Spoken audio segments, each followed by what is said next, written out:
நமஸ்காரம். உங்கள் அன்பிற்கும் அபிமானத்திற்கும் வித்யாபுத்திர பிஆர் ராஜா கொளத்தூர் என்று பேசுகிறேன். ஸ்ரீமாத்திரே நமக. இதனுடைய 876வது வீடியோ. இந்த வீடியோவில் என்ன பார்க்க போகிறோன்னா, முனீஸ்வரன் சொல்லிட்டு நம்ம கேள்விப்படுறோம். பல முனிகள் இருக்கா. அதை 108 மொழிகள் 1008 மொழிகள் கூட சொல்லப்படுறது. பட் சப்த முனீஸ்வரன் ஒரு கணக்கு 7 பேர் இருக்காண்டு. அவளுக்கே வெவ்வேறு பேர் இருக்குது. ஒருத்தருக்கே 2-3 பேர் வருது.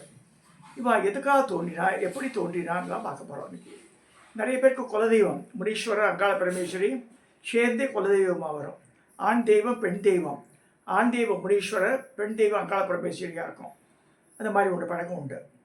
அதான் ஒரு சில பேருக்கு வந்து முனீஸ்வரர் ஆண் தெய்வமாக இருக்கும், காட்டேரி பெண் தெய்வமாக இருக்கும் குலதெய்வத்தில். இப்போ இந்த முனீஸ்வரனுடைய உற்பத்தி எப்படி ஆச்சு, பூமியில் எப்படி வந்தாவா அப்படின்னு பார்க்க போகிறோம். இது சொல்கிறதுக்கு முன்னாடி just I want share one incident took place in my house. எங்கள் அப்பா வந்து திருவலம்ன்ற ஊர், இந்த பக்கத்தில் ராணிப்பட்டம் பக்கத்தில் இருக்குது. திருவல்லம், அதில் வந்தியத்தேவன் பிறந்த ஊர் இது. அங்கே வந்து ஸ்டேஷன்லேருந்து ஒரு 3 கிலோமீட்டர் வந்தால் தான் இந்த பில்வநாதீஸ்வரர் தனுர்மத்யாம்பிகை அம்பாள் தேவார ஸ்தலம். அது 275 ஸ்தலத்தில் அது ஒன்று. அந்த கோவிலை விட எங்கள் அப்பா வந்து கல்யாணம் பண்ணியிருக்கேன். அந்த காலத்தில் சொல்கிறதெல்லாம் ஒரு 70 இயர்ஸ் முன்னாடி. நாவெல்லாம் பிறக்கிறதுக்கு முன்னாடி நடந்த இன்சிடென்ட் இதெல்லாம். எனக்கு 74 வயசு. Just imagine. எங்கள் அப்பா 75 1975 காலமாயிட்டார். எங்கள் அப்பா வந்து திருவலம்ன்ற ஊரில் ஸ்டேஷன் மாஸ்டராக இருக்கும்போது அந்த ஆற்றுல குள்ளப்பன் ஒருத்தன் வேலை செஞ்சுருந்தான். அவன் வந்து என்ன செய்வானா, இந்த ரயில்வே லைனை தாண்டி ஒரு பிளாட்ஃபார்ம் ஏறி இறங்கணும். அந்த சைடில் போய் இந்த வாட்டர் டேங்க்கில் தண்ணி கொண்டு வந்து ஆற்றுல ரொப்பணும்.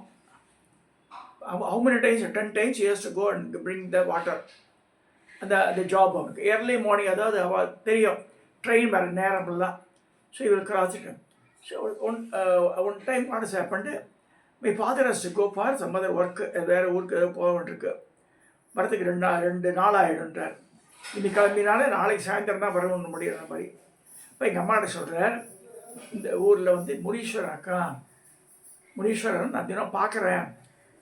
இதுலேருந்து மேலேருந்து உயரமான ஸ்டேஷன் இருக்குது, டவுனில் இருக்குது ஸ்டேஷன் மாஸ்டர் ஹவுஸு. விளையே வேஷ்டி கட்டிட்டு பட்டப்பட்டையாக உப்பூத்தி போட்டு போவாராம். அப்புறம் எழுத்து மாதிரி பண்ணால் அவர் கேட்குற கொஸ்டினுக்கு இப்போ பதில் சொல்ல தெரியலன்னா பலாறு ஒரு ஆரம் வருமா. அதனால் முனீஸ்வரன் போயிட்டாராம் வெயிட் பண்ணுவார் எங்கள் அப்பா. அப்புறமா தான் ஆற்றுக்கு வருவார்.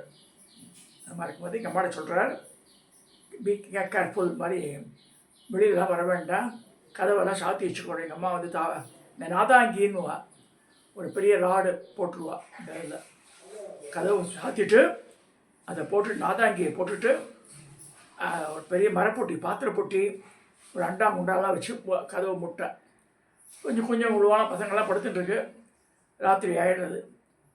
அந்த குள்ளே பண்ணுறவன் வந்து காத்தால் 6 மணிக்கு மேலே தான் ஆற்றுக்கு வருவான் தண்ணி கொட்டுறதுக்கு. அன்றைக்கி என்னாச்சுன்னா இது கடிகாரம் வேறு இருக்குது. அவன் என்ன பண்ணுறான்னா, இந்த ராத்திரி ஒரு 2 மணி வாக்கில் கதவை தட்டுறான். அம்மாக்குள்ளே வந்திருக்கேன்ட்டு. என்னப்பான்னு கேட்குறேன். நான் தண்ணி கொட்டினம்மா, எனக்கு வேலை இருக்குது அப்படின்றான். இல்லை வேண்டாம் காத்தால வரேன். இல்லை பேங்க் கட்டு வச்சு திருப்பி தட்டுறான். இல்லை சொல்லிட்டு எங்கள் அம்மா அந்த கதவை திறக்கவே இல்லை. கொஞ்ச நேரம் கதவை தட்டிட்டு போயிட்டாங்க.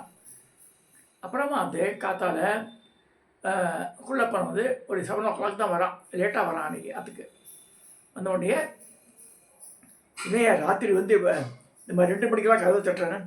இப்போ நான் எங்கேம்மா வந்தேன், நான் வரவே இல்லை ஆற்றுக்கு அப்படின்ட்டான் குள்ளப்பன். ஸோ அந்த முனீஸ்வரன் தான் வந்து கதவை தட்டுறது. ஸோ அவருக்கு பிடிக்கலைன்னா பலான அரைஞ்சி விட்ருவார். ஸோ ரொம்ப கேர்ஃபுல்லாக இருக்கணும். அது வந்து சாதுவான முனியாக, இந்த மாதிரி கோபமான முனியாலாம் இருக்குது எனக்கு. அந்த இன்சிடெண்ட்டில் எங்கள் அப்பா பான் பண்ணியிருந்தனால வி ஹவ் பீன் சேவ்டு. அந்த மாதிரி ஆச்சு. எங்கள் அம்மா சொல்லுவாள், குள்ளப்பனுக்கு பதில் முனீஸ்வரன் வந்துருந்தான். எனக்கு கதவே திறக்கவே இல்லை. அவாட்ட ஆர்டியூம் பண்ண முடியாது. ரொம்ப ஜாக்கிரதை, எல்லாம் காத்தால வாப்பா, பொழுது விடிஞ்சப்பறம் வான்ட்டாங்க அம்மா. இல்லை நான் அப்போ தான் கதவை திறங்க, நான் குடத்தெடுத்து போனோன்னு இருக்கான். இல்லை வேண்டாம், பசங்களாம் தூங்கி இருக்கான்னு சொன்னோடனே he went. This is what happened. Sir coming to this subject. இந்த முனீஸ்வரன்றது பலவிதமான முனீஸ்வரர்களாக இருக்க. இவாளெல்லாம் யார் மூலம் படைக்கப்பட்டாங்கன்னா பரமேஸ்வரனால் படைக்கப்பட்டான்னு வருது. இது வந்து அகஸ்தியர் கன்ஃபார்ம் பண்ணுறாரு. இதை சப்தமுனீஸ்வரர் பற்றிய பதிவுகள். உலகம் காக்கும் பொருட்டு உலகில் நீதி வளம், மழை, தொழில் செழிக்க, தீய சக்திகளை அழிக்க வீரபத்திரனின் அவதாரமாக சிவபெருமான் தன்னிலிருந்து சப்த முனிகளை தோற்றுவித்து அவர்களுக்கு ஒவ்வொருவருக்கும் தனித்தனி கட்டளை அருளி உலக மக்களை காக்க படைத்ததாக புராணங்களில் குறிப்பிடப்பட்டுள்ளது. முதல் முனி சிவமுனியின் பேர். சிவபெருமானின் முகத்திலிருந்து தோன்றியதால் சிவாம்சம் புரிந்த தெய்வ முனியமாக இருந்தவர். இவர் அபயமூர்த்தியாக வேண்டுதலை நிறைவேற்றி தருகிறார். இவர் தான் நார்மலாக எல்லா இடத்துலையும் வந்து குலதெய்வமாகவும் காவல் தெய்வமாகவும் வழிபடுறது சிவமுனி தான். இந்த சிவமுனிக்கு வேறு பெயர்லாம் இருக்கு.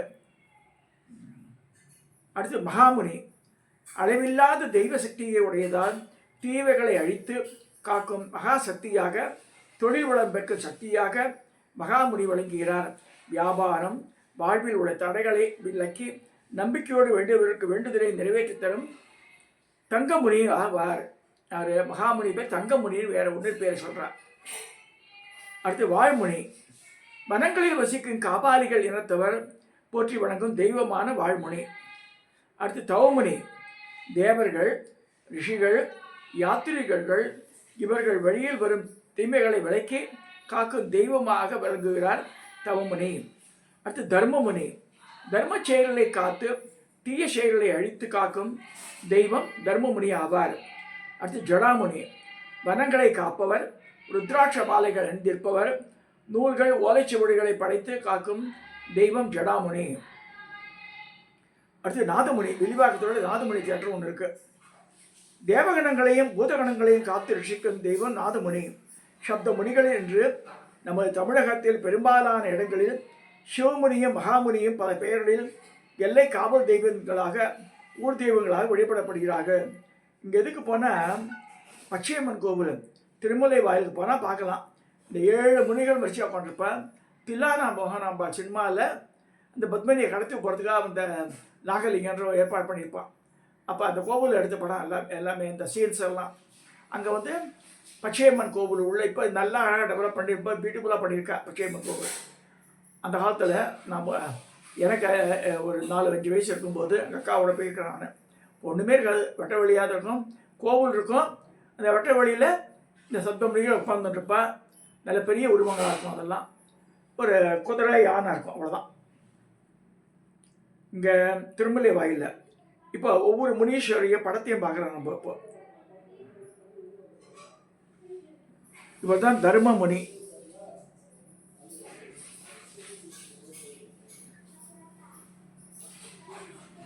அடுத்தது தவமுனின்றவர் 2வது. தவமுனி இவர். 3வது நாதமுனி இவர்.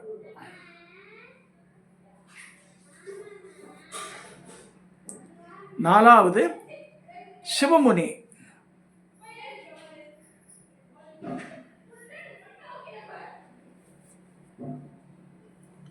5வது மகாமுனி.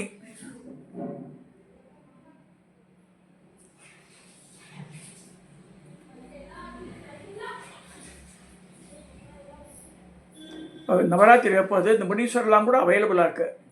கண்காட்சியில் பொம்மை கண்காட்சி பண்ண பார்க்கலாம். 6வது ஜடாமுனி. திருமலை வாயில் கோவில் அழகாக இருக்கும், கொஞ்சம் குள்ளமாக இருக்கும் அந்த சிலை மட்டும் கொஞ்சம். தலையில் ஜடம் இருக்கும், எட்டப்பட்டு ஒடுக்கப்பட்ட மாதிரி இருக்கும். அடுத்து வாழ்முனி. இதில் சில முனீஸ்வருக்கு சைவ படைகள் உண்டு, சில முனீஸ்வருக்கு அசைவ படைகள் உண்டு. இப்போ எங்கள் காலத்தில் அருவின்னு ஒரு பெண்மணி இருக்கா, வேலை பார்க்குறா 20 வருஷமாக. அவள் சொல்ல பால்முனின்னுவா. இப்போ பால்முனின்றது யார், இந்த வாழ்முனின்றது யாருன்னு அவன் சந்தேகம் வந்துடும். சில பேர் இந்த வாழ்முனியாக இதுன்ற, சில பேர் இந்த சிவமுனின்னு சொல்கிறா இல்லையா. சிவமுனி வந்து ஈஸ்வர அம்சம். அவர் தான் வந்து இந்த பால்முனீஸ்வரனாக இருக்கணும்னு ஒரு இது இருக்கார். நிறைய இடத்துல குலதெய்வமாக இருக்கார் அவர். வேறு பேரும் இருக்குது அவருக்கு. ஸோ இந்த முனீஸ்வரர்லாம் வந்து நிஜமாக சத்தியமான உண்மைகள் அவள் வந்து பார்க்குறா. அதாவது ஜனங்களுக்கெல்லாம் நல்ல பண்ணுறதுக்கு பரமேஸ்வரனே ஜனங்களை காக்கிறதுக்காக தான் வாழை படைச்சிருக்காரு. அது தெரிஞ்சுக்கணும் முன்னாடி. இங்கேயோட இந்த சிம்சன் போகிற வழியில் மவுண்ட் ரோட்டில் இந்த பாடிகார்டு முனீஸ்வரம் வரும். ஜெயிலேருந்து இந்த பிரிட்ஜ் ஏறி இறங்கும்போது ரைட் சைடில் வந்துடும். அங்கேருந்து வரும்போது லெஃப்ட் சைடில் வரும். மவுண்ட் ரோட்லேருந்து வரும்போது உள்ளே வரும்போது லெஃப்டில் வரும். சின்ன கோவில் தான், ஆனால் என்ன கூட்டம் இருக்கும். எல்லாம் பஸ்ஸஸ், லாரிஸு, புது கார் எல்லாமே பண்ணுவாள். பாடிகார்டுனா அவர் வராரு அங்கேருந்து சென்ட்ரல் ஸ்டேஷன் வரைக்கும் கூட துணைக்காக வருவா சொல்லுவாள் அந்த காலத்துலலாம். சரி, பேர் பாடிகார்டு முனீஸ்வரர் பேர். இந்த மாதிரி ஒவ்வொரு ஊர்லேயும் அந்த அந்த தெய்வசக்தி ஒன்று இருக்குது. அந்த ஊரை காக்கிற எல்லா தெய்வங்களும் அதெல்லாம் அலட்சியம் பண்ணவே கூடாது. நம்ம அந்த வழியாக போகும்போது கட்டாயம் வந்து அவளை ஒரு நிமிஷம் நின்று நம்மளால் முடிஞ்ச தேங்காய் உடச்சிட்டு போகலாம், இந்த காசு போட்டு போடலாம். லாரிக்காரெல்லாம் நிறைய பேர் இந்த பாடிகார்டு முனீஸ்வருக்கு காசு போடாமல் போகவே மாட்டான். அந்த வழியாக ரொம்ப தூரம் ட்ராவல் பண்ணுறாலும் காப்பாற்றுறாரு வேறு. இது புரிஞ்சுக்கணும் நம்ம. இன்னைக்கு இந்த சப்த முனிகளை பற்றி பார்த்துருக்கோம். ரிஷிகள்ன்றது வேறு, முனீஸ்வரர் வேறு. அது ஆக்சுவலாக அந்த முனீஸ்வரர் வந்து இப்போ பரமேஸ்வரனால் படைக்கப்பட்டது. சில பேர் சொல்லுவாள் வந்து வேதம் படித்த பிராமணாலே வந்து மாதிரி ஆயிரலாண்டு அதுவும் இருக்கலாம். இந்த நூற்றுக்கணக்கான முனீஸ்வரர்கள் சொல்லப்படுறது. 1000லேயும் கணக்கு முனீஸ்வரர்கள் இருக்குது. பட் மேஜராக இருக்குது இந்த 7 பேர் தான் கணக்கு. இப்போ நான் படித்த 7 பேர் தான் முக்கியமாக இப்போ தான் கருதப்படுறார்கள். இந்த 108, 1008 கணக்கெல்லாம் இருக்குது, அது வேறு. ஸோ இன்றைக்கி நம்ம வந்து முனீஸ்வரை பார்த்துருக்கோம். ஸோ இந்த கூடை பெண் தெய்வம் வரும்போது அங்காள பரமேஸ்வரி வணங்குவா. இதை சொல்லி இந்த பதிவை நான் நிறைவு செய்கிறேன். யார் யார் முனீஸ்வரர் குலதெய்வமாக மனசார வேண்டுங்க. ஒரு காமாட்சி அம்மன் படத்தை ஏற்றி வச்சோட போதும். இந்த படத்தை போட்டு முனீஸ்வராக கூட்டாலும் வந்துடுவாவா. உடனடியாக இறங்கி பூமியால் வேலை செய்யக்கூடியவா அவள் தான். அதை ஞாபகம் வச்சுக்கணும். ஸோ தேசம் சப்ஸ்கிரைப் பண்ணுங்க, ஷேர் பண்ணுங்க, லைக் பண்ணுங்க.